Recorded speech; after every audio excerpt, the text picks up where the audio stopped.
Welcome back, everyone. We have great news to share this morning. This year, FOX61 and our parent company, TEGNA, recognizing nonprofits and community organizations really from across our region with tens of thousands of dollars in our Making an Impact grants. It is a small way. We are supporting great people doing amazing work right here in our community. And this morning, we are so fortunate to be celebrating Connecticut CASA, a group committed to advocating for kids across Connecticut. I think in a time when we are so divided in so many ways, rallying behind kids is something we can certainly get behind. Josiah and Dwayne joining us this morning. Josiah Brown, you are the executive director of Connecticut CASA. For folks who are learning about it for the first time this morning, what is Connecticut CASA? So it stands for Court-Appointed Special Advocates, and it's part of a national network in virtually every state around the country associated with better outcomes for children in the child welfare system. Our volunteers work with professionals, social workers and attorneys and educators to help advance the best interests of children so they can find a safe, permanent home as quickly as possible. And it depends on volunteers like Dwayne who provide dedication, consistency, and inform periodically the judges through reports. We are so fortunate to have Dwayne with us as well. Dwayne Jackson, you are a dad, you are a grandfather, but in this light, you are also an amazing volunteer on the ground doing this work. What are you doing? I know you're working with siblings, younger age siblings, really rallying for them. What does that work look like for you? Well, for the most part, the work involves observing the children in their current situation, be it with their parent, but under protective supervision, or in a foster care situation.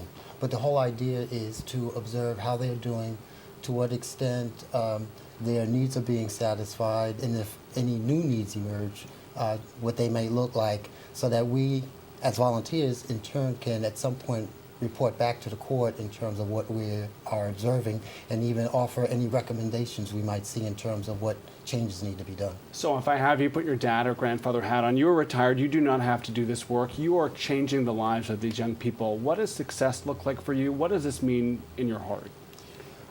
Well, first of all, I find it very gratifying when I submit a report and during a hearing where the judge is looking at my input as well as the input from the various attorneys, from the Department of Children and Families, that my reporting is being considered and my recommendations are being at least considered and noted. And I've actually received some positive feedback from the judge in terms of her satisfaction with what my report entailed and to what extent it provided the information that she needed to make an informed decision. Josiah, we're going to talk a little bit more about this with a special presentation, our 8 o'clock hour, but where are we? You're a dad as well. Where are we in our community without this work? Well, children with CASA advocates are more likely to return to their homes quickly, and children with CASA volunteers also tend to have better academic and behavioral outcomes. So we think it's important, working in partnership with the professionals in the courts and at DCF and with the attorneys, to ensure that every child has such an advocate looking out for them and ensuring that education and health and so on works out for every child. Wow. It is such incredible work you gentlemen are doing. We are so appreciative of that. We are honored to celebrate you, and that celebration is going to continue in our 8 o'clock hour, so do not go anywhere. Tim and Erica, as we send things back to you guys in the main studio there, we talk all the time about celebrating everyday heroes in our community doing amazing things, and these folks changing the lives of kids. We are just so touched to be able to celebrate them this morning.